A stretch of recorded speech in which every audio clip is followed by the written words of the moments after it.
மூணு jail, rice மில்லா jail, மாவு மில்லா jail. கட்டடம் ஒரு 100 பேர் இருக்கிற கட்டடம்னாக்கா அது ஜெயில். அப்படியே எங்களை ஒரு ரைஸ் மில்லில் கொண்டு போய் அடிச்சுட்டாங்க. எங்கள் கூட்டத்தில் இருந்த ஒரே பெண்மணி என்னோட திருமதி தான். இந்த பாரு, நீங்கள் இருக்கிறது 10-12 பேர் தான், நாங்கள் கிட்டத்தட்ட ஒரு 1000 பேர் இருக்கிறோம். நாங்கள் நினச்சோன்னா உங்களால் உயிரோடு போக முடியாது. உங்களுக்கு எங்களுக்கும் பிரச்சனை இல்லை. நாங்கள் ராம பக்தர்கள். பாபர் மசூதியே இல்லை. நீதிமன்ற ஆவணங்களில் எதில் பார்த்தாலும் சரி, அப்பெல்லாம் இருந்த பத்திரிகைகளில் வந்த செய்தி என்னன்னா, ஆங்கில பத்திரிகையில் டிஸ்பியூட்டட் ஸ்ட்ரக்சர்னு சொல்லுவான், தமிழில் விவாதத்திற்குரிய கட்டடம்னு சொல்லுவான். பாபர் அவங்க மசூதி கட்ட முயற்சி பண்ணினான், மீர்பாக்கிங்கிற அவனோட தளபதியை வச்சு. ஆனால் அந்த கட்டடம் அது கட்டும்போதெல்லாம் அது கீழே விழுந்துட்டு இருக்கும். கடைசியில் அவனால் அதை கட்டி முடிக்கவே இல்லை. அது ஒரு மட்டும் அவன் டெய்லி என்னைக்கு கட்டி முடிப்பேன், நான் தொழுகைக்கு வரணும், இன்னைக்கு கட்டி முடிப்பேன், நான் தொழுகைக்கு வரணும் கேட்டுட்டு இருப்பான். ஆனால் அது கட்டி ஒரு மட்டத்தில் முன்னுக்கு இது அவங்க சொல்கிற அவங்க ஹனுமான், அந்த ஹனுமானோட வேலையான்னு பாபர் கேட்டிருக்கிறான். ஸோ அவன் ஒரு நாள் ஒரு வேளை கூட அவன் தொழுகை நடத்தினது இல்லை. கருசேவைன்னு சொன்னோடனே எனக்கு முதல்ல நினைப்பு வந்தது என்னென்னா, அந்த கருசேவையோட முழு நோக்கத்தையும் வச்சு அப்போ இருந்த நம்ம சக பிராந்த பிரச்சாரக்கு இலா கணேசன், இப்போ நாகாலாந்து கவர்னராக இருக்கிறார். அவர் தான் அப்போது தமிழ்நாடு கரசேவா ராமஜென்மபூமி கரசேவை இயக்கத்துக்கு மாநில கன்வீனர். அவர் அப்போ ஒரு பாட்டு அதுக்காகவே எழுதியிருந்தார். அது இப்போ நம்ம சங்க பௌதிக் திட்டத்தில் கார்த்திகை மாதத்தோட பாடல், இல்லந்தோறும் ராம ஜோதி உள்ளந்தோறும் தேச பக்தி கொழுந்து விட்டு எரிய செய்குவோம் வெற்றி பற்றி நிற்க செய்குவோம் கட்டுவோம் கோயில் கட்டுவோம் ராமர் கோயில் கட்டுவோம் அயோத்தி ராமர் கோயில் கட்டுவோம் அதே இடத்தில் கட்டுவோம் கட்டுவோம் கட்டுவோம். இந்த பாட்டை எழுதினது அவர். எழுதி பயிற்சி எனக்கு தான் கொடுத்தாரு. கரசேவர்கள் பொறுப்பாளர்களுக்குன்னுட்டு மதுரையில் ஒரு பைட்டக் நடந்துச்சு 90 அக்டோபரில் நமக்கு கரசேவை. அதில் தீபாவளிக்கு முன்னாடியே, அந்த வருஷம் தீபாவளிக்கு முன்னாடியே இப்போ சதானந்த காக்கடே தமிழ்நாட்டுக்கு விஸ்வ இந்து பரிஷத்தில் கரசேவைக்கு பொறுப்பாளர், இங்கே இலா கணேசன் மாதிரி. அவர் சங்கத்துக்கு விஸ்வ இந்து பரிஷத்துலேருந்து கொடுக்கப்பட்ட பிரச்சாரக்கு அவர் இப்போ அந்த பைட்டக் எடுத்தார். அப்போ தான் இலா கணேசன் அந்த பாடலை எனக்கு அதனால் அதுதான் முதல்ல நான் பாடினது. இதுவரையில் அந்த பாட்டை நான் ஆயிரக்கணக்கான தடவை பாடியிருப்பேன். 2 கரசேவைக்கும் எனக்கு பாக்கியம் கிடைச்சது. சங்கத்தினால் கிடைச்ச பாக்கியம் என்னென்னா, முதல் கரசேவைக்கு தமிழ்நாட்டிலேருந்து பஞ்சப்பியாரா வியாகினின்னு சொல்லுவாங்க ஹிந்தியில். தமிழ்நாட்டிலேருந்து நம்ம 6 பேர் போனோம். அந்த 6 பேருக்கு பொறுப்பாளர் நான் அப்போ சங்கத்துலேயும் நான் தாலுக்கா சேவா பிரமுக். இங்கே இப்போ விபாக் பிரச்சாரக்கு எம்என் சுந்தர். அப்புறம் என் மனைவி அவங்க ராஷ்டிர சேவிகா சமிதியில் அப்போ இங்கே விபாக் காரியவாய்க்கா அவங்க கரசேவைக்கு இங்கே கூட வந்தாங்க. அப்புறம் நம்ம திருச்சியில் தென்னூரில் உக்ரகாளி அம்மன் கோவில் பக்கத்தில் கருணாநிதின்னு ஒருத்தர், பிற்காலத்தில் இளைய கணேசன் பாரதிய ஜனதா கட்சியோட மாநில அமைப்பு செயலாளராக இருந்தபோது இவர் கருணாநிதி கலை இலக்கிய பிரிவுக்கு மாநில துணைத் தலைவராக கூட இருந்தார். அவர் இந்த கரசேவைக்கு இங்கே கூட வந்தார். அப்புறம் குளித்தலையிலேருந்து 3 பேர், வெங்கட்ராமன் ஒருத்தர், அவர் இப்போது அருணா டாக்கீஸ்க்கு தாப்பில் புத்தூரில் அந்த புத்தூர் அக்ரஹாரம் இருக்கு அந்த பகுதியில் ஒரு வீடு. இந்த ஸ்கூல்களுக்கெல்லாம் இப்போ புஸ்தகங்கள் பைண்டிங், நோட்புக் அந்த பைண்டிங் வேலை பார்த்துட்ருக்கிறாரு. இன்னொருத்தர் சங்கத்தில் பிரச்சாரக்காக இருந்து அப்புறம் காரியகர்த்தாவாக இருந்து இப்போ இறந்து போயிட்டார், கணேசரத்னம்னு. குளித்தலை பக்கத்தில் இந்த குளித்தலை ஊருக்குள்ளேயே ஒரு வார்டு, அது மணத்தட்டைன்னு, அந்த ஊரை சேர்ந்தவர். அப்புறம் அப்போ விஸ்வந்த பரிஷத்தில் குமாரவேல்னு ஒருத்தர் இருந்தார். இப்போ அவர் எங்கே இருக்கிறாருன்னு தெரியல. இதை முதல்ல ஒரு சிறு திருத்தம், வெளி உலகத்தோட பாதிப்புனால பாபர் மசூதியே இல்லை. நீதிமன்ற ஆவணங்களில் எதில் பார்த்தாலும் சரி, அப்போல்லாம் இருந்த பத்திரிகைகளில் வந்த செய்தி என்னன்னா, ஆங்கில பத்திரிகையில் டிஸ்பியூட்டட் ஸ்ட்ரக்சர்னு சொல்லுவான், தமிழில் விவாதத்திற்குரிய கட்டடம்னு தான் சொல்லுவான். அது மிகப்பெரியது. அது இப்போது வாமு முரளின்னு விஜயபாரத்தில் முந்தி துணை ஆசிரியராக இருந்தார், இப்போது திருப்பூரில் இருக்கிறார் மணியில். அவர் இப்போ ஒரு புஸ்தகமாகவே இது முழு ஆவணப்படுத்தி இப்போது சென்னையில் புத்தக கண்காட்சி நடக்கிறதுல அதில் விஜயபாரதம் ஸ்டாலில் வெளியீடு, அந்த புத்தக வெளியீடு, அதில் அந்த முழு விவரங்கள்லாம் இருக்குது.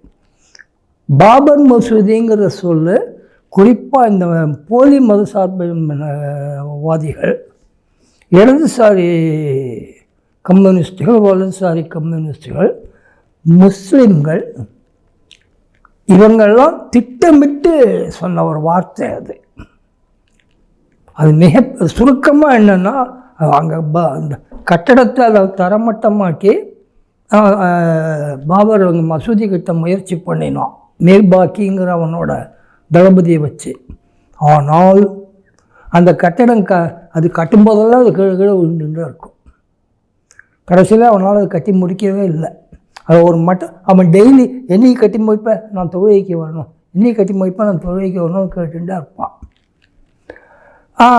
ஆனால் அது கட்டி ஒரு மட்டத்தில் இருந்துட்டு, இது அவங்க சொல்கிற அவங்க ஹனுமான், அந்த ஹனுமானோட வேலையான்னு பாபர் கேட்டிருக்கிறான். ஸோ அவன் ஒரு நாள் ஒரு வேளை கூட அவன் தொழுகை நடத்தினதில்லை. அக்டோபர் 30, 1990 அது. அதுக்கு இது முதல் விஷயம் என்னென்னா, 1986 அப்போ இருந்த ஃபைசாபாத் மாவட்ட நீதிபதி இந்த கோவிலை நீங்கள் வழிபாட்டுக்கு திறந்து விடலாம் அப்படின்ட்டு ஜட்ஜ்மெண்ட் கொடுத்துட்டார். அது வரையில் இது எப்படி இருந்ததுன்னா, பிரிட்டிஷ்காரன் போனதுக்கப்புறம் இப்போ சமீபங்கள் கூட கே நாயர்னு ஒருத்தர் நீங்களாம் பார்த்துருப்பீங்க. அங்கே அப்போது சுதந்திரம் கிடைச்ச உடனே அங்கே டிஸ்ட்ரிக்ட் மேஜிஸ்ட்ரேட் கலெக்டராக இருந்தவர். அவர் காலத்தில் தான் அதை அங்கே பிரதிஷ்டை பண்ணி சாதுக்கள் எல்லாம் தொடர்ந்து அங்கே ராமநாம ஜபம் தொடர்ந்து நடந்துகிட்ருக்கோம். புஜாரியும் பூஜை பண்ணிக்கிட்டு இருந்தார். அப்புறம் முஸ்லீம்கள் அங்கே நுழையவே கூடாது. அதனால் அவரோட பதவியே அவர் ஜவஹர்லால் நேரு கட்டாயப்படுத்தினத்தில் அவரை டிஸ்மிஸ் பண்ணார். அவர் கோர்ட்டுக்கு போய் அவரை திருப்பி அதை வாங்கினார். அவரோட மனைவி அந்த காலத்தில் ஜனசங்கத்தில் அயோத்தியாவில் தேர்தலில் நிற்க வச்சு அவங்க எம்எல்ஏ ஆனாங்க. அந்த காலத்துலேயே காங்கிரஸ் கவர்மெண்ட் இருந்த போதெல்லாம் கூட எங்கெங்கேயோ யாராவது ஜெயிச்சு வருவாங்க. ஆனால் அயோத்தியாவில் மட்டும் ஜனசங்கம் பாஜக அண்ணன் தேர்தலில் சேர்ந்து வருவாங்க. அப்படி இருந்தது. ஸோ அதில் இந்த நீதிமன்றத்தில் தீர்ப்பு வந்து 86 இந்த தீர்ப்பு வந்தது. தீர்ப்பு வந்தாச்சு. அதுக்கப்புறம் கோயில் கட்டணும்ல நம்மளது. அதனால கோயில் கட்டுறதுக்குன்னு நம்ம என்ன ஏற்பாடு பண்ணிட்டோம்னாக்க, இருந்த சாதுக்கள் எல்லாரையும் ஒன்று சேர்ந்து அயோத்தியா ராம ஜென்ம பூமி சிலாஸ்னயாஸ் மஞ்ச், அயோத்தியா ராமர் பிறந்த இடத்து கோயில் கட்டும் அமைப்பு அப்படின்னு எல்லா துறவிகளையும் சேர்த்து அதுக்கு விஸ்வ பரிஷத்து அது கன்வீனர் ஒன்றாவது இது அப்படித்தான் அது இருந்தது.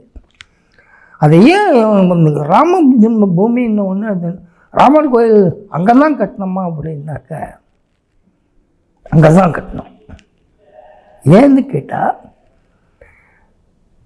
ஹிந்துக்களுக்கு ராமன் வெறும் வழிபாட்டு தெய்வம் மட்டும் இல்லை, ராமனு கிருஷ்ணனும். இந்துக்களுக்கு ராமனு கிருஷ்ணனும் லட்சிய புருஷர்கள். காஞ்சி மகாபெரியவங்க என்ன சொல்லுவாங்கன்னாக்க மரியாதா புருஷோத்தமன்பார். இந்த மரியாதாங்கிற சொல்லு இருக்க அதுக்கு எக்கச்சக்கமான பொருள்கள் உண்டு. அதில் ஒரு முக்கியமான பொருள் இன்றைக்கி உலகத்துக்கு தேவையானது எதுனாக்கா கௌரவம், மதிப்பு, அதெல்லாம் உண்டு. வரம்பு. ராமனோட வாழ்க்கையில் அவர் எந்த காரியத்திலையுமே அவரோட வரம்பு அவர் மீறினதே இல்லை. ஒரு திருக்குறளுக்கு உண்டு, நிலையில் தெரியாத அடங்கியான் தோற்றம் அப்படின்ட்டு. அவர் தன்னோட, அதனால அவருக்கு மரியாதை புருஷோத்தமன் பேர். அந்த நிலைக்கு ஹிந்து சமுதாயத்தோட கௌரவத்தோட சின்னம் அவர். அந்த கோவில் இது போச்சுன்னாக்கா இந்து சமுதாயத்தோட தன்மான சின்னம் அது.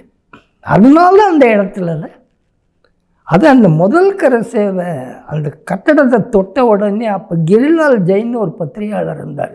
உங்களுக்கெல்லாம் அவசியம் தெரிய வேண்டியவர். டைம்ஸ் ஆஃப் இந்தியா இருக்கு இல்லையா, திருச்சியில் கூட அதோட எடிஷன் இருக்குது. அவர் அதுக்கு சீஃப் எடிட்டராக ரொம்ப நாள் இருந்தவர். ஜவஹர்லால் நேரு கிட்டெல்லாம் அவர் அவ்வளோ பக்திபூர்வமான ஒரு பாசம் வச்சுருந்தவர். அப்படிப்பட்டவர் இந்த முதல் அயோத்தியா கரை சேவையில் இருந்த உடனே ஒரு கட்டுரை எழுதினார்.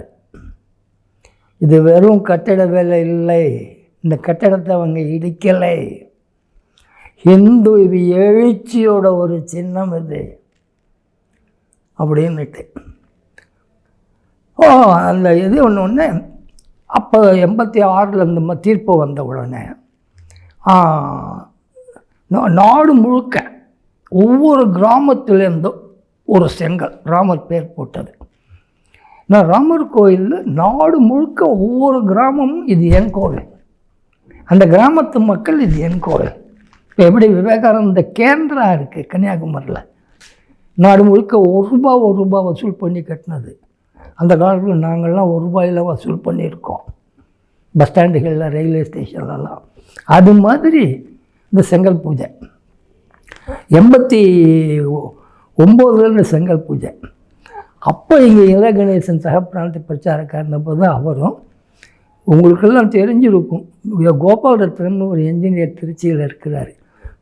இப்போ விஸ்வமந்த பரிஷத்தோட அகில பாரத பொறுப்பாளர்கள் ஒருத்தர், ஸ்ரீரங்கத்தில் விஸ்வேந்திர சேவா சமிதி இருக்க அதோட ட்ரஸ்டிகளில் ஒருத்தர் அவர் அப்போ இங்கே விஸ்வந்த பரிஷத்தோட மாவட்ட செயலாளர் இள கணேசன். அவர் ஹிந்து பத்திரிகை அதோட இங்கே இருந்த சீனியர் ரிப்போர்ட்டர், ஒரு நல்ல பத்திரிகையாளர் ராம்நர்சுன்ட்டு. அவர் என் மனைவினா நாங்களெல்லாம் அப்போ இருந்த ஆண்டவன் சாமியார் அவத்து செங்கலை பூஜை பண்ணி வாங்கிக்கிட்டோம். அதுக்கப்புறம் நாங்கள் 2 பேரும் இங்கே, அப்போ நான் தாலுக்கா சேவா பிரமுக்கு இங்கே திருச்சியில், நம்ம திருச்சி கலெக்டர் ஆஃபீஸுக்கு பின்னாடி நம்ம புத்தூர் அக்ரஹாரத்தை ஒட்டி கல்லங்காடுன்னு ஒரு பகுதி, அங்கே நான் சேவா காரியம் செஞ்சுக்கிட்டு இருந்தோம். அந்த கிராமத்துக்கு மனைவி நானும் நடந்தே போனோம். பஸ்ஸெல்லாம் அங்கே வழி கிடையாது. அது என்னென்னா, நாங்கள் போகும்போது நடுவழியில் மழை வந்துருச்சு. அங்கே கொட்டுற மழையில் நாங்கள் சுத்தமாக நனைஞ்சிட்டு போய் அந்த செங்கலில் அங்கே பூஜை பண்ணிவிட்டு அங்கே போனோன்னே நின்றுடுச்சு. பூஜை முடிஞ்சிட்டு செங்கல் திருப்பி நனைஞ்சிட்டோம்.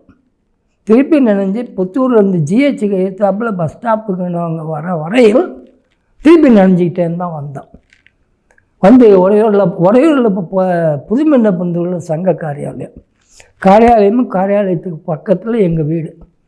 இள கணேசன் எங்களெல்லாம் பார்த்த உடனே, எப்படி இந்த மாதிரி நனைஞ்சிக்கிட்டு நீங்கள் போய் பூஜை பண்ணிட்டு, அந்த செங்கலெல்லாம் 2வது கரை சேவைக்கு போனபோது அங்கே குடவுனில் இப்போ இருக்கார் பெரியவர் சம்பத்ராய், அவர் இப்போ எங்களுக்கெல்லாம் காமிச்சார். அப்போது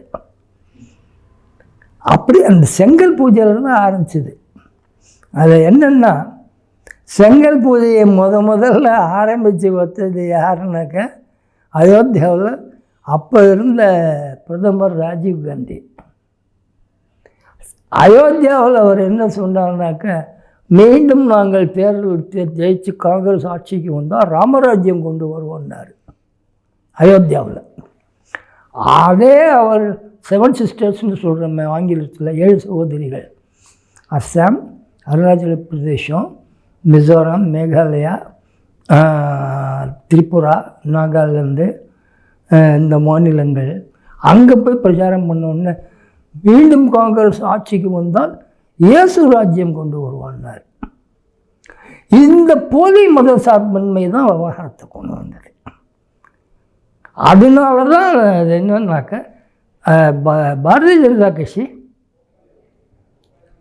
அதை பிரச்சனையாக எடுத்துக்கிட்டு இந்துக்களை இந்த நாட்டில் அனாதையாக வச்சுருக்கிறாங்க. எல்லா அரசியல் கட்சியும் ஜாதியாக பிரிக்க வேண்டியது, மாநில வாரியாக பிரிக்க வேண்டியது, மொழி வாரியாக அவங்களை பிரிக்க வேண்டியது, இப்படியெல்லாம் அவங்களுக்கு இந்து சமுதாயத்தை பிரித்து பயன்படுத்திடுறாங்க அப்படின்னு இந்து ஒற்றுமைப்படுத்தணுங்கிற இயக்கத்துலேருந்து வந்தது இல்லையா பாரதிய ஜனதா கட்சி. அதனால் அதை வச்சு தான் முதல்ல அயோத்தியா கருசேவைக்கு சோம்நாத்லேருந்து லால்கிருஷ்ண ஆட்வானி யாத்திரை கிளம்பினார். பிரமோத் மகாஜன் அவரோட அந்த கன்வீனர். அப்போ அந்த முதல் கருசேவையில் அவரை எல்லா மாநிலங்களும் எழுச்சியில் வந்துக்கிட்டு இருந்தது. பீகாருக்குள்ளே நுழைஞ்ச உடனே அப்போ இருந்த பீகார் முதலமைச்சர் லல்லு பிரசாத் யாதவ் அவர் அரெஸ்ட் பண்ணி உள்ளுக்குள்ளே போயிட்டார். அப்போ தான் இந்த பிபி சிங்கோட கவர்மெண்ட் இருக்க வந்தது. முதல் கருசேவும் போது உத்தரப்பிரதேசத்தில் யாரோட இது இல்லைன்னா அவங்களோட இதுவாக இருந்த முலாயம் சிங் யாதவ். நல்லா கவனிங்க, உத்தரப்பிரதேசத்துக்கு முலாயம் சிங் யாதவ், பக்கத்து மாநிலம் பீகாருக்கு லல்லு பிரசாத் யாதவ். அவர் சவால் விட்டார். இருந்தால் உத்தரப்பிரதேசத்துக்குள்ள ஒரு காக்காயன்னு நுழைய விட மாட்டேன். குறிப்பாக அயோத்திக்குள்ள பறவைகள் ஏதாவது நுழைஞ்சதுன்னா ரெக்கையை வெட்டி கண்ணை நோண்டிடுவேன். மிருகங்கள் ஏதாவது வந்ததுன்னா கால்களை வெட்டி கண்ணை நோண்டிடுவேன் அப்படின்னாரு. அத்தனையும் மீறி அந்த அக்டோபர் 30 அன்னைக்கு கட்டடத்து மேலே ஏறி அன்றைக்கி அந்த கட்டடத்தில் சேதம் பண்ணினது தான். ஸோ அக்டோபர் 30 அன்னைக்கு உண்மையான கரசேவை இன்றைக்கி ஆரம்பித்தாச்சு. ஆனால் கிட்டத்தட்ட 400 சாதுக்களை காவி உடுத்திய துறவிகள் உள்பட நம்ம பலி கொடுத்தோம். அதை பத்திரிகைகள் நிறையா பேர் அதை மறைச்சானுங்க. இங்கே இப்போ இந்த சேவா சொன்ன அப்போ பாரதிய சேவா சங்கம்ங்கிற பேரில் தான் நம்ம இங்கே சேவா காரியம் செஞ்சுட்டு இருந்தோம். அதுக்கு செயலாளர் இருந்தார் டாக்டர் ஸ்ரீதர். அவர் கூட பிற்காலத்தில் பாரதிய ஜனதா கட்சி திருச்சிராப்பள்ளி நகர் தலைவராக இருந்தபோது அவர் வெட்டி கொண்டு விட்டானுங்க. அதை செய்தர் அதை அப்போ இருந்த இது திரைப்படத்துறை முறையில் அந்த வீடியோ எடுத்து இது ஸ்பீச்சோட அந்த வீடியோ இன்னும் பல இடங்களில் இருக்குது. அது முழுசாக அதெல்லாம் இருக்குது. அப்படி அது கொடுமை. அது முதல் கருசேவைக்கு இப்போ அந்த பஞ்சபேராவாகினின்னு பண்ணுவாங்க. நாங்கள் தான் நாங்கள் உயிரோட திருப்பி வருமா வராதான்னு தெரியாது. கரசேவர்களுக்கு குறிப்பு என்னன்னாக்க 2 ஜோலாக தான் கொண்டு வரணும். ஒரு உடம்புல ஒரு செட்டு துணிமணி, காலில் செருப்பு இருக்கக்கூடாது. நம்ம கோயிலுக்கு போகிறோம், ஆனால் காலில் செருப்பு இருக்கக்கூடாது. ஒரு பையில் ஒரு செட்டு துணிமணி, உடம்புல ஒரு செட்டு துணிமணி ஒரு பையில். திருச்சியிலேருந்து எங்களுக்கு லக்னோவுக்கு டிக்கெட் எடுத்து கொடுத்தாரு. சென்னைக்கு போய் இங்கேருந்து நாங்கள் பல்லவனில் போயிட்டு சென்னை, அங்கேருந்து லக்னோவுக்கு போய் லக்னோவிலேருந்து அயோத்திக்கு போகிறோம். சங்க காரியாலயம் பண்ணோன்னே இப்போ சேலத்தில் இருக்கார், பொறுப்புகளிலிருந்து விடுபட்டவர் பி ஜெயமணின்ட்டு ஒரு மூத்த பிரச்சாரக்கு. அவர் அந்த டிக்கெட்டை இது அப்புறம் எங்களுக்கு ஏன்னா காரியாலயம் இருக்கு இல்லையா, தமிழ்நாட்டுக்கு உள்ள கரசேவை காரியாலயம், அது அவங்களோட எங்களை அனுப்புறது அங்கே முடிவாகி காரியாலயத்துக்காக அப்போ செக்ரட்டரியேட்டில் இருந்தவர் லக்ஷ்மி நாராயணன்ட்டு, இப்போ ரிட்டையர் ஆகி ஆதம்பாக்கத்தில் இருக்கிறார் அவர் வீடு. இன்னொருத்தர் மணியன்னுட்டு இந்த இண்டஸ்ட்ரீஸ் டிபார்ட்மெண்ட் மாநில இருக்க அதில். மூணாவது சங்க காரியாலயத்தில் ஜெயராமன்ட்டு ஹிந்தியில் நிறைய விஷயங்கள் நியூஸ் பேப்பர்கள்லாம் எடுத்து அவங்க 3 பேர் சங்க காரியாலயத்துக்கு. சென்னையில் அவங்க 3 பேர் எங்கள் டிக்கெட்டை அந்த லக்னோ டிக்கெட்டை கேன்சல் பண்ணி எங்களுக்கு காசி வழியாக டைரெக்டாகவே அயோத்தியாவுக்கு டிக்கெட் எடுத்துட்டாங்க. ஸோ சென்னையிலேருந்து நாங்கள் 5 பேர் தான் போனோம். 6 3 9 பேர் தான் போனோம். நாங்கள் 6 பேர், குமாரவேலு, வெங்கட்ராமன், கணேசரத்னம், கருணாநிதி, என் மனைவி, நான் 6 பேர்.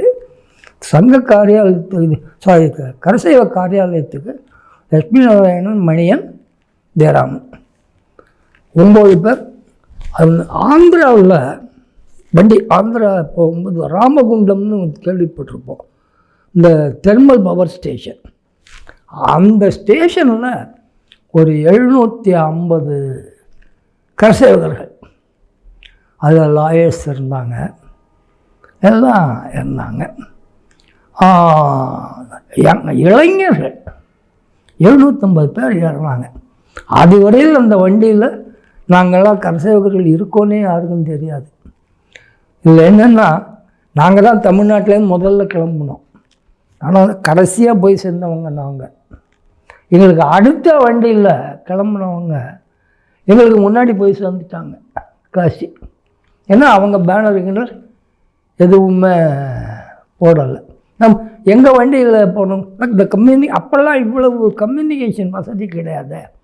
அதனால் கம்யூனிகேஷன் எங்களுக்கெல்லாம் நீங்கள் பேனர்லாம் கட்டி வாங்கனால ட்ரெயின்லேயே இந்த ஆந்திராக்காரங்க 750 பேரை பேனர்லாம் கட்டி ராமகுண்டத்தில் ஏறினாங்க. அதில் குறிப்பாக இன்றைக்கி கூட நான் பேசிகிட்டு இருந்தேன், சுக்லுன்னு ஒரு இளைஞன், பவானி சிங்னு ஒரு இளைஞன். நாங்கள் இன்றைக்கி உயிரோடு இருக்கிறோம்னாக்க அந்த அளவுக்கு எங்களை காப்பாற்றி கொண்டு வந்தாங்க அவங்க. இட்டார்சி ஜாலியாக போயிட்டு இருந்தோம். நாக்பூர்லாம் எங்களுக்கு எல்லா பக்கமும் வர்றோன்னு சொன்னோடனே வரவேற்பு. இட்டார்சி தாண்டி நம்ம காசி போகிற வழியில் கட்னின்னு ஒரு ஊர், அந்த ஊரில் நல்லா நம்ம தமிழ்நாட்டுக்காரனுக்கு என்ன தேவை, இட்லி தோசை, இது கிடைச்சா அவனுக்கு சொர்க்கலோகம். ஸோ கட்னிங்கிற ஊர், அந்த ஊரில் நல்லா இட்லி நல்லா மசால் தோசையை சாப்பிட்டு உடனே எல்லாம் படுத்து தூங்கிட்டோம். திடீர்னு வண்டியில் டக்குன்னு ஒவ்வொரு பட்டிலையும் இதில் எல்லாருமே கன்ஃபார்ம்டு டிக்கெட்டு உள்ள பேசஞ்சர்ஸ். நல்லா கவனிங்க, அத்தனை பேர் கன்ஃபார்ம்டு பர்த்து உள்ள பேசஞ்சர்ஸ். ஒவ்வொரு பர்த்தாக தட்டி இறக்குனாங்க. நேரான்னு பார்த்தாக்கா அது உத்தரப்பிரதேசம், மாணிக்பூருங்கிற ஊர். அந்த ஊருக்குள்ளே நாங்கள் ஓபி போலீஸ், ஹிந்தியில் ஊ அப்படின்னு ஹிந்தியில், உத்தரப்பிரதேசம் இங்கிலீஷில் போலீஸ்னு சொல்லுவாங்க, அவங்க போலீஸ்ன்னு தான் சொல்லுவாங்க. போட்டோ இது எல்லாம் அவன் வந்து எங்களை இறக்கினாங்க. இறக்கின உடனே அதில் என்னன்னாக்கா, அதுக்கு முன்னாடியே நடுப்புற நிறைய சாதுக்கள் ஏறிட்டாங்க எங்கள் வண்டியில். ஸோ அப்போ தான் நாங்கள் இந்த ட்ரெயினுக்கு முன்னாடி இந்த ஜல்லி கல் இருக்குது, அந்த ஜல்லி கல்லுக்கு நடுப்புற பத்மாசனம் போட்டு மத்யாசனம் போட்டு அப்படியே படுத்துட்டானுங்க. நீங்கள் அடிச்சுட்டு போங்கடான்னுட்டு வண்டி கிளம்ப முடியல. அதுக்கப்புறம் அவங்கள தாஜா பண்ணி, அங்கெல்லாம் போலீஸோட டெக்னிக்கெல்லாம் புரிஞ்சுக்கணும், அவங்கள தாஜா பண்ணி எல்லோரையும் இருந்த உடனே மேலே ஏற்றின உடனே வண்டி போன உடனே கூட்டம் இல்லைல்ல, நாங்கள் மட்டும்தானே இருக்கிறோம். போலீஸு எங்களை ரவுண்ட் அப் பண்ணி அங்கே ஸ்டேஷன்லேருந்து ஒரு அப்போது முதல் கரை செய்வ போது என்னன்னாக்கா ஸ்கூலு ஜெயிலு, ரைஸ் மில்லா ஜெயிலு, மாவு மில்லா ஜெயிலு, கட்டடம் ஒரு 100 பேர் இருக்கிற கட்டடம்னாக்கா அது ஜெயிலு. அப்படியே எங்களை ஒரு ரைஸ் மில்லில் கொண்டு போய் அடிச்சு விட்டாங்க. காலையில் முழிச்சிட்டு பார்த்தாக்க அந்த 750 பேர், அந்த 750 பேர் கிட்டத்தட்ட 1000 பேர் ஆயிடுச்சு. கொஞ்சம் கொஞ்சமாக பார்த்தா எங்கள் கூட்டத்தில் இருந்த ஒரே பெண்மணி என்னோட திருமதி தான். அங்கே ரைஸ் மில்லில், அது ரைஸ் மில் தானே, இல்லைன்னா 2 டாய்லெட்டு 2 பாத்ரூம் இருக்குது. எல்லாருமா கற்றுன உடனே போலீஸ்காரனே வேறு வழி இல்லாமல் ஊர் எல்லையில் போய் நீங்கள் இதெல்லாம் வச்சுட்டு வந்துடுங்க, நாங்கள் உங்களை அதுக்கு அனுமதி கொடுக்குறோம். ஏன்னா அவங்களுக்கு போலீஸ்காரங்களுக்கு என்னென்னா போனால் திருப்பி இவங்க இங்கே வந்து தானே எல்லாம் ரவுண்ட் அப் பண்ணிடுவோம் அப்படின்ட்டு அவங்க கணக்கு. நாங்கள் போன இடத்துல தான் சங்கத்தில் நம்ம வியவஸ்தான்னு ஒரு வார்த்தையை தான் சொல்கிறோம். சங்க வியவஸ்தா என்னங்கிறத அங்கே தான் நேராக புரிஞ்சிட்டோம். நாங்கள் டாய்லெட் போகிறதுக்கு என்னென்னா அங்கங்கே அம்புக்குறி, அதுக்கு சிக்னல் வருது, அது வச்சுருந்தாக்க அத்தனை பேருக்கு எங்கே டாய்லெட் பண்ணணும், அதே மாதிரி எங்கே குளிக்கணும், அப்படி எங்கே டிஃபன் வரும் அப்படின்ட்டு எல்லாம் ஏற்பாடு. அந்த ஏரியாவுக்குலாம் எங்கள் போலீஸ்காரங்களால் வரவே முடியல. ஸோ அப்படி அந்த ஊரை விட்டு அது எல்லாம் முடிஞ்சதோ இல்லையோ அங்கங்கே இருந்த சங்க சுயம் சேவகர்கள் எல்லாம் எங்களை சம்பல் காடுன்னு கேள்விப்பட்டிருப்பீங்க. இந்த சம்பல் காட்டு வழியாக முன்னாடி அவங்க போயிட்டு குத்தி குத்தி வச்சுட்டு போவாங்க. அந்த பாதையில் நாங்கள் போவோம், காலில் செருப்பு கிடையாது. போயிட்டு வந்தோடனே அந்த அனுபவத்தை சொன்னோம்னே விஜயபாரத்தில் கூட இல்லை கணேசன் எழுதியிருந்தார். அன்னைக்கு காலையில் 6 மணிக்கு கிளம்பினவங்க அன்னைக்கு ராத்திரி 2 மணிக்கு பக்கத்தில் டபோரான்னு ஒரு ஊர், அது மத்திய பிரதேசம், பிஜேபி கவர்மெண்ட் இருந்த ஸ்டேட்டு. இந்த டபோராக்கு நாங்கள் போகிறதுக்குள்ளே 96 கிலோமீட்டர் அந்த ஒரு நாளில் நாங்கள் போயிருக்கிறோம். யாருக்கு அதெல்லாம் கற்பனையே பண்ண முடியாது. இங்கே வந்து விவாக பரிசாரக்கு நம்ம எம்என் சுந்தர் எப்படி 96 கிலோமீட்டர் உங்களால் போக முடியும் அப்படின்னு கேட்டார். அங்கேருந்த ஜனங்கள் எல்லாம் சொன்னது, வேணாம் நீங்கள் அங்கே போய் வெரிஃபை பண்ணிக்கோங்க அப்படின்ட்டோம். அதில் ஒரு டபாராவுக்கு கொஞ்சம் தூரம் முன்னாடி போலீஸ்காரங்க வந்து எங்களை பிடிச்சிட்டாங்க.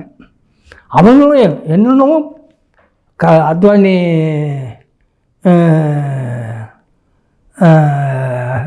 அரெஸ்ட் பண்ணலை, அதுக்குள்ளே இங்கே அத்வானி அரெஸ்ட் பண்ணிட்டு எங்களுக்கு தகவல் வந்துருச்சு. அத்வானி அரெஸ்ட்னு ஸோ நாங்கள் போயிட்டு இருந்ததில்ல. ஸோ கடைசி எங்களை ரவுண்டில் அரெஸ்ட் ஆகுங்கன்னா, இந்த பாரு நீங்கள் இருக்கிறது 10-12 பேர் தான், நாங்கள் கிட்டத்தட்ட ஒரு 1000 பேர் இருக்கிறோம். நாங்கள் நினச்சோன்னா உங்களால் உயிரோடு போக முடியாது, உங்களுக்கு எங்களுக்கும் பிரச்சனை இல்லை, நாங்கள் ராமபக்தர்கள், நீயும் ராமபக்தன் தான், இந்த கவர்மெண்ட் சொல்கிறது கேட்டு ஆடிக்கிட்டு இருக்காது அப்படின்ட்டு சொன்ன உடனே நாங்கள் உங்களுக்கு அங்கே எல்லா ஏற்பாடும் செஞ்சு வச்சுருக்குறோம், டிபன் உணவு எல்லாம், நீங்கள் யாராவது கைதாகலைன்னா எங்களோட வேலையெல்லாம் எங்கள் சொக்காயை கழட்டி போடுவோம், நீங்கள் வேலை போயிடும், கொஞ்சம் பேராவது கைதாகுங்க அப்படின்ட்டு கெஞ்சினானுங்க. உடனே அந்த ஆந்திராவெல்லாம் நீங்கள் முன்னாடி போங்க அப்படின்ட்டு அவங்க ஒரு 75 பேர் கைதானாங்க. நாங்கள் அப்படியே தாண்டி அப்புறம் ஒரு ரயில்வே லைன் கிடச்சிச்சு.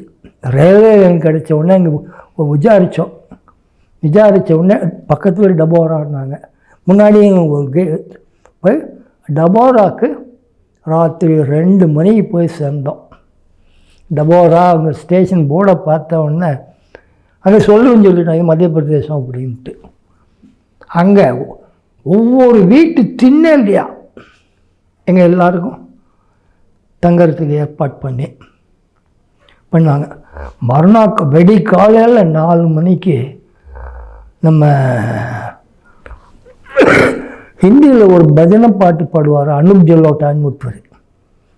அவர் பாடின இது கோயிலில் அந்த கேசட்டு ஓடுது, பிரபுஜி அப்படின்ட்டு ராமன் ஓடுது. முடிச்சிட்டு பார்த்தா அந்த ஊரில் இருக்கிற ஆம்பளைங்க எல்லாம் அவங்க பெரிய பெரிய டேக்ஸாக வச்சுக்கிட்டு இதில் உணவு தயார் பண்ணிக்கிட்டு இருக்கிறாங்க. பொம்னாட்டிங்கெல்லாம் இது பூரி தேய்க்கிறது, சப்பாத்தி தேய்க்கிறது, இந்த வேலையும் செஞ்சுக்கிட்டு இருக்கிறாங்க. அப்படி பண்ணி அது வரையில் இது வரணும்னா எங்களுக்கு இப்போ பஜனை எல்லாம் நாங்கள் அங்கேயே நல்லா கிழிச்சிட்டு எல்லாம் ஏற்பாடு, நம்ம மாநில ஏற்பாடு. அந்த தொகுதி பிஜேபி எம்எல்ஏ நல்லா ஏற்பாடு பண்ணியிருந்தார் எல்லாருக்கும். அதில் காலில் செருப்பு இல்லைன்னு அவங்க அத்வானி அரெஸ்ட் ஆகிட்டார். நாங்கள் டபோரா போகிறதுக்குள்ள அத்வானி அரெஸ்ட் ஆகிட்டார். அத்வானி அரெஸ்ட் ஆன உடனே இது மத்திய பிரதேசம், அதனால் அவங்க ஸ்ட்ரைக்கு அனௌன்ஸ் பண்ணிக்கிட்டாங்க, ஹர்த்தால், கடை அடைப்பு எல்லாம். இந்த கடை அடைப்பில் கடையை திறக்க சொல்லி எனக்கு செருப்பு, என் சைஸ் பார்த்து எனக்கு செருப்பு வாங்கி கொடுத்தாங்க ஒருத்தங்க. அப்படியே அன்றைக்கி முழுக்க அங்கே இருந்து அந்த கடைசியாக அந்த ஆந்திரா பையங்க, நீங்கள் அந்த நாங்கள் என்ன வேணாலும் ஆகிட்டு போகிறோம், நாங்கள் 750 இத்தனை பேர் இருக்கிறோம். நாங்கள் கிளம்புனதே 750 பேர். இப்போ எண்ணிக்கை எக்கச்சக்கமாக ஏறி இருக்குது. நீங்கள் உங்கள் காரியாலயமும் நீங்கள் குறிப்பாக அம்மா அவங்க நீங்கள் எப்போயாவது காசிக்கு போயிடுங்க அப்படின்னு அவங்க எங்களை இது பண்ணி பண்ணிட்டாங்க. நம்ம காரியாலயத்தில் ஒரு லக்ஷ்மி நாராயணன் சொன்னேன்னு அவர் என்ன பண்ணாருன்னா என்னை பஞ்சாயத்து கட்டிக்க சொல்லிட்டார். அவருக்கு மட்டும்தான் ஹிந்தி தெரியும், எனக்கு சம்ஸ்கிருதம் தான் தெரியும். பாக்கி பேருக்கெல்லாம் தமிழை தவிர பாக்கி எதுவும் தெரியாது அப்படின்ட்டு. யாராவது ஏதாவது கேட்டாங்கன்னாக்கா எங்கள் புரோகிதர் பண்டிட்ஜி, என்னை பஞ்சகச்சங்கட்டி எங்கள் பண்டிட்ஜி எங்கள் கூட வராரு.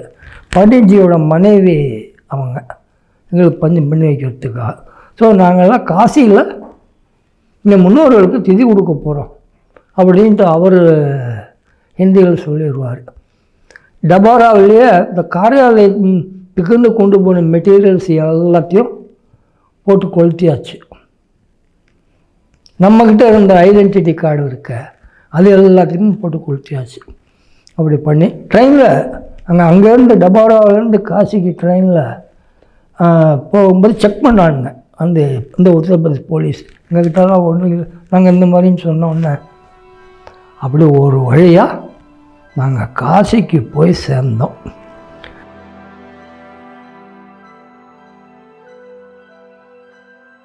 முலாயம் சிங் யாதவ் முதலமைச்சர் அந்த கவர்மெண்ட்டு அடித்து அவங்கள கொலை பண்ணினது. 91 தேர்தலில் முழுக்க ஆதாயம் அடைஞ்சது எதுன்னா பிஜேபி தான். இந்த கட்டடத்தை கையை வைக்கணுங்கிற தீர்மானம் எதுவுமே கிடையாது மப்பிகள். இதோட சரி. ஆனால் 9 மொழியிலையும் மைக்கில் சொல்கிறார், யாரும் இந்த கட்டடத்தை எதுவும் தொடாதீங்க எல்லாம் இறங்குங்கன்ட்டு. ஆனால் 10 பேர் இருந்தது, 20 பேர் ஆச்சு, 50 பேர் ஆச்சு. அது எடுத்துகிட்டு ஒரு 300-400 பேர் ஆச்சு. எங்கே இருந்து தான் அந்த பிக்காக்ஸ்ன்னு சொல்லுவோமே, பிக்ஸாக்ஸு, ஷவலு இதெல்லாம் வந்ததுன்னு தெரியாது. 1 மணி நேரத்துக்குள்ளே ஒரு கம் அவுட் ஆகிடுச்சு. அடுத்தது மத்தியானம் 12:30க்குள்ளே ராம்லெல்லாம் இருக்கார் குழந்தைகள், அவர் இருந்து அந்த நடு இருக்க இந்த பூஜைக்கு மேலே இருந்தது, அது தட்டியாச்சு. ஹாஸ்பிட்டலில் அட்மிட் ஆகிருந்தவங்க பார்த்தா பண்ணல, ரமேஷ் கையெல்லாம் அந்த சதை பிச்சு தொங்குது. என்னென்னா ஜி அவங்க நொக்கம் நாங்களும் நொக்கிவிட்டோம் ஜி. மொழி தெரியாதோட நொக்கம்னா செய்யாதன்னு அர்த்தம். ஹிந்துஸ்தானத்தில் அம்மாட்ட பால் குடித்தவன் எவனாவது இருந்தீங்கன்னா ஹிந்துஸ்தானத்தோட மூவர்ண தேசிய கொடிய எங்கள் ஜம்மு காஷ்மீரோட மடுப்பில் இருக்கிற லால் சவுக் செஞ்சதுக்கும் அதை ஏற்றுங்கடா, நாங்கள் 35 லட்சம் ரூபா தரோன்னுட்டு பயங்கரவாத அமைப்புகள் சவால் விட்டாங்க.